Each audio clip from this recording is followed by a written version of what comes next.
What's happening, lads? Welcome back to another video. It's been quite a while since I last uploaded. However, I want to be making a video today on my custom tactics. Some of these custom tactics have been found on other people's TikToks and I've just slightly adjusted them, and then other ones I have just completely made up myself. I'm going to go through these tactics one by one, very simple, and by far these are the best tactics that you can use in FIFA 21 Ultimate Team for FUT Champs. Now, I am a Gold 1/Elite 3 player. My record is currently 7 wins and 1 loss. I had an error code when trying to load up older gen FIFA on my new Xbox. Therefore, I had to play my first game of FUT Champs on next gen, which I really cannot adapt to the speed of the gameplay, not gonna lie. So I lost my first game of FUT Champs for the first time in 3 FIFAs. However, we've won 7 on the bounce, so like I said, we're currently 7 and 1. My record's 500 losses because I like to demote a lot out of Division 1, but I'm actually back in Div 1 at the moment now anyway. I'm probably only going to get rank 1 this week, rank 3 sorry, which is pretty bad as you can see. You'd be better to just finish rank 1 easily in Div 2. Now, let's get into the point of this video. I'm going to show you guys my custom tactics. This is my current team. We got Red Depay. We already had his 87 inform. So, I mean, he was class when I had him. So I just felt like I had to go and do Bruno Guimaraes or whatever his name is. Yeah, Guimaraes. Because I feel as if having Awar as a box-to-box, Bruno as a CDM and Depay as a striker is working very well. So this is my current team. I sold Ben Yedder in Form 87 just because I felt like I would rather have Depay freely play striker. However, that does mean I'm forced to play Dybala at striker, and they're both 3-star weak foot, which I'm not too trustworthy of. However, I'm going to just show you guys the tactics I've been using. This team seems to be working even though it wouldn't be the type of team that I would normally go for. I sold Neymar not too long ago to buy Gomez and Senuro to the final, and also to buy, I can't remember his name, and from Lautaro Martinez. I ended up losing a lot of coins on all 3 cards, so I don't even have enough to get Neymar back. If I had to sell Gomez right now, I would still be about 50 to 100k off.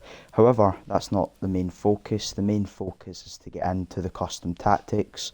So I'm going to show my custom tactics at the moment, and I'm going to go through them one by one and explain to you guys why they are so effective. So the formation that I run the most at the moment is the 4-1-2-1-2 narrow. I currently play 4-1-2-1-2 narrow just down to the main fact that I've played it since as long as I can remember. FIFA 17, 18, 19, 20 and 21 I have played narrow. And of course, sometimes I feel as if I need to go wide depending on the formation that my opponent is using. So, this is what I go for at the start of the game. Now, these are the 1 tactics that I use that are very similar to a guy on TikToks, and he also streams on Twitch. I want to give big credit to Wazza Lewis, or Wazza Louie. I'm not too sure which he prefers to be called by the spelling, but that is his name. He came up with these tactics. However, I have been using them a little bit different just because I don't like some of the instructions he uses, and it seems to be working out a lot more for me than what it was when I used his tactics and instructions. So, I go for press after possession loss, and we go for 5 width and 10 depth. Of course, 10 depth is very risky. However, when it comes to attacking, it is crucial to scoring goals. Due to the fact that your back line is so high up, this also catches a lot of players offside, such as Mbappe, and it gives you a little bit of leeway, and you're not as worried for him to maybe bridge through your centre-backs. He'll still do it from time to time, but if you've got your players up on a high depth, then your opponent's feeling the need to go out wide, because if they're going to try and play a ball down the middle, your back line is that far up the pitch, it's just going to stop him from getting through regardless, as long as you're good enough at defending and you're not dragging out your centre-backs. Now, if you're going to use tactics like mine, of course Wazza Louis are very similar. However, he has everyone on get forward, which I just cannot simply agree with. Just down to the simple fact that the fullbacks are always caught out, people are taking through balls up the halfway line, and it's working every single time. They're getting through and they're scoring. So we're going to go for 5 width and 10 depth for press after possession loss, and then we're going to go to fast build up, and we're going to go for 5 width and 6 players in the box. Corners and free kicks, you can put that on whichever suits you most. I personally go for 1 and 1, down to the simple fact that when I get a free kick, I like to just have a pop at goal, and whenever I get a corner, I like to play it short, wiggle my way around the box, and maybe stick it back post for someone that can either header or someone that can just get the simplest of touches to pass it in the back of the net. So, in game, I go for Dybala and Depay striker. I go for Gomez at cam. Aouar as my right centre mid. Tonali is my left centre mid, and my CDM is Bruno. And then I have Kleiber and Mendy as fullbacks. Now, when Wazalui came up with these tactics, his whole idea was to get the fullbacks to join the attack. Not even balanced attack, just join the attack. However, when you're going to do stuff like that, you're leaving yourself so limited as to positions that your players can move on the field. If you're going to use your fullbacks on join the attack, then your 2 centre mids are going to be dragged out of position because they're covering the wing. Then that means your Tonali and your Aouar, for say, would move into the fullback area, which you don't want happening because you don't have cover centre on them, you have cover wing, so you're going to have so many positions on the park left free. There might be a lot of you guys that have very attacking fullbacks like Timothy Davies or even Dest, future stars, and if you're going to go ahead and play join the attack, do it at your own risk, but just know if people have got players like Mbappe, they're going to play balls through. Now, so for the 2 strikers, I go for getting behind and stay forward with balanced width. Now, these are my own little twists, just down to the simple fact that I don't like to have in a 2-striker formation the striker to be getting behind. No, sorry, not getting behind. Stay central. I don't want my 2 strikers on stay central. At a push, I would maybe use one of them on stay central, but I'm enjoying balanced width. I always use a left-footed player at left striker and a right-footed player at right striker, unless I have 2 right-footers or 2 left-footers. Then I go for the cam, which is stay forward, get into the box for cross, stick to position and normal interceptions.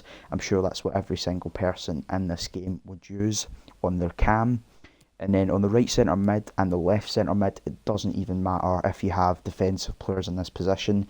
I just like to have that extra defensive player in Tonali, but I put a hunter on him so that he can also shoot. So you're going to get forward, get into the box for cross and cover wing on both centre mids. Then for your CDM, Wazalui or Wazalewis and so on, people that have tried tactics similar to this would normally go for get forward on their CDM. However, I like to have cut passing lanes, stay back whilst attacking and cover centre. Mainly down to the fact that you're playing such a high pressed line of 10 depth. It means if you've got that one CDM to come and support the centre backs, then it cancels out any chance whatsoever of a through ball down the middle. So Tonali and Aouar are also going to be pushing up a lot, so you want to mainly use Bruno or whoever you're playing CDM as your main defender, because you don't want to be dragging centre backs out when you're using such a high depth. So that was the 4-1-2-1-2 narrow main formation that I run. I run that for the full 90 minutes most of the time. However, I've got a few other sets of tactics that I'm currently adapting to whenever I need to. Now, so the next set of tactics we have is the 4-1-2-1-2 narrow yet again. However, I'm going to go through this a lot faster. This is just my balanced tactics. If I'm winning the game and I feel like my opponent's taking advantage of the fact that I'm so high up the park and he's a very experienced player, I will sometimes switch to this setting. So I go pressure on heavy touch 4-4, fast build up 4-4, and corners and free kicks 2-2. So the instructions are stay central, getting behind, stay forward, stay central, getting behind, stay forward. Now, as I mentioned, I don't usually like playing stay central on my strikers when there's 2 of them. However, for a formation such as a 4-1-2-1-2 narrow, if you're going to use the instructions like I'm using here and the low depth, low width on both attacking side and defensive side, you're going to want to have them stay central. just down to the main fact that you're no longer going to have Awar and Tonali pushing out wide. So Depay and Dybala, you don't really want them pushing out wide, because then Awar and Tonali are not there to support the positions that they are leaving blank, I guess you could say. So I play stay central, getting behind on both strikers. Stay forward, get into the box for crosses on Cam, which you always use. Get forward, get into the box, cover centre this time for Awar. This is if you want to keep it into the 1-2 passes in the centre of the pitch, and you really do want to play narrow in general. Then your left centre mid, you go for Tonali or whoever you're using. Stay back, cover centre. And then, as always, CDM, cut passing lanes, stay back whilst attacking, and cover centre. And both fullbacks on stay back whilst attacking. Then we move into the 4-2-3-1, which is just, it's a bit of a rat fest, not going to lie. If you're ever going to go into the 4-2-3-1, you're going into it for one reason. You want to win. You don't want to have fun. You want to stick to what has been the meta for the past few years. However, 4-2-3-1 has been nerfed compared to previous FIFAs, and it is not as overpowered, and that's why we see people playing formations such as 5-3-2, which I'm going to show next. So as you can see, pressure on heavy touch 4-4, fast build up 4-4, and corners and free kicks are both 2. So then in game I go for Depay at striker, Dybala at Lam, Awar at Ram, and Gomez at Cam. Your striker you want to have stay central, getting behind, stay forward. You always use that on one striker formation the majority of the time, or at least I do, because I feel like it's more beneficial. Your Cam, stay forward and get into the balls for cross as always. And then I use my Lam and my Ram on stay forward and get into the box for cross. Now this is quite risky considering the fact this can leave you to cut out balls behind the CDMs, because you don't have your Lam and your Ram to drop in and take the ball and be the ball carrier. However, this is mainly just down to wanting goals and not wanting anything more. Goals win games, not beautiful play, just goals win games. I can have 3 shots and my opponent can have 20 and I can still win. Vice versa, the same can happen for them. Cut passing lanes and drop in between defenders on your left CDM. You want this to be the most defensive player, the one that doesn't really get forward and shoot. And drop in between defenders seems to be the new meta for the 4-2-3-1, in my opinion, because it just leaves you in a comfortable position when it comes to through balls through the middle to players such as Mbappe, Neymar, CR7, and so on, the most meta. Cut passing lanes, cover centre, and balanced attack. I personally don't like to use get forward on my CDM because I've got one on drop in between defenders, or get forward I should say, because Bruno is going to be dropping in between the centre backs quite a lot, and then Tonali basically needs to run that full midfield himself due to the fact that the front 4 are on get forward, and I actually go for balanced attack on my fullbacks. And this, sometimes I use overlap, sometimes I use mixed attack. It all comes down to what you prefer to use. And then last but not least, the last tactics that I use are, you heard it, the 5-3-2. Now, I barely play the 5-3-2 due to the fact that I don't really have the players to play it. My players aren't very in a good category for it, especially with the fact I use a Hunter on Tonali. I don't want him to be the only defensive midfielder in the team. However, I go for balanced 5-5, balanced 5-5. Corners and free kicks are both 2. Then in game, I go for Depay and Dybala striker. They should actually be around the other way. I have not fixed my tactics yet, so I'm going to show them right now. And of course, Gomez is now at centre back for whatever reason. Just because I've switched my team about, so I'm going to go for balance width, balance width, getting behind and stay forward on the left one, and balance width, mixed attack and stay forward on the right one. Awar, get forward, cover centre.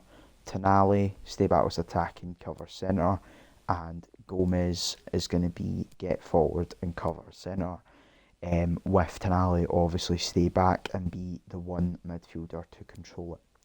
If you have 3 defensive players on your team, one of them can go centre back, or defensive midfielders I should say. You can put one centre back, and then you can have both of these players on stay back with attacking. Fullbacks are on balanced attack and overlap. Yet again, I do not like to use get forward or join the attack I should say on my fullbacks, because it gets countered quite a lot. Now, I hope you guys enjoyed today's video. I've not uploaded in a long time. I do apologise for that. If you stuck with me till the end of the video, then please leave a comment down below. And I guess I'll see you guys in the next video. If you want me to start uploading more, then maybe just show some support by liking my videos, maybe subscribing and dropping a little comment down below. Whilst I'm at it, I may as well show you guys my bench and also in the club. Now, yes, I'm a Celtic fan and I did Tavernier purely down to the fact that I actually think that he's a nice card. And when it comes to FIFA, it's just a game. It's like saying to a Man United fan, don't use a Liverpool player or even use a Man City player. However, I don't really use him that much anyway. He played 33 games and for the majority of them that was just to get a link to Joe Gomez. So anyways, that's pretty much it. I've got nothing else in my club besides Ter Stegen, Neuer, Hazard, and also I think I've got Carvajal. Yeah, I've got Carvajal. And then I've got Rashford, which I'm actually going to add to the reserves in case I ever bring him off the bench. But yeah, we'll see how my team is going recently. It appears to be just fine at the moment. And of course we've got that Red Valverde that is just, he means so much to this club. 949 games. I'm planning to try and fit him back in the team for one last weekend league to pay a tribute. Get him to 1,000 games and then he can just hit the bench. Then of course we've got Varane, who is untradeable. We've got Mendy, who is also untradeable. We have Cannavaro, who is untradeable. Kleiber, who is untradeable. Oblak, who is also untradeable. So pretty much all pack pulled. Then we've got Depay untradeable, Auer untradeable, Bruno untradeable, Tonali untradeable, Dybala untradeable, and the only tradable in the team is Gomez, also known as Papa Gomez, or Papu I should say. Anyways, like I said, I'm just blabbering on at this point. Hope you guys enjoyed today's video. I'll see you in the next one, and let me know in the comments how you got on with the tactics.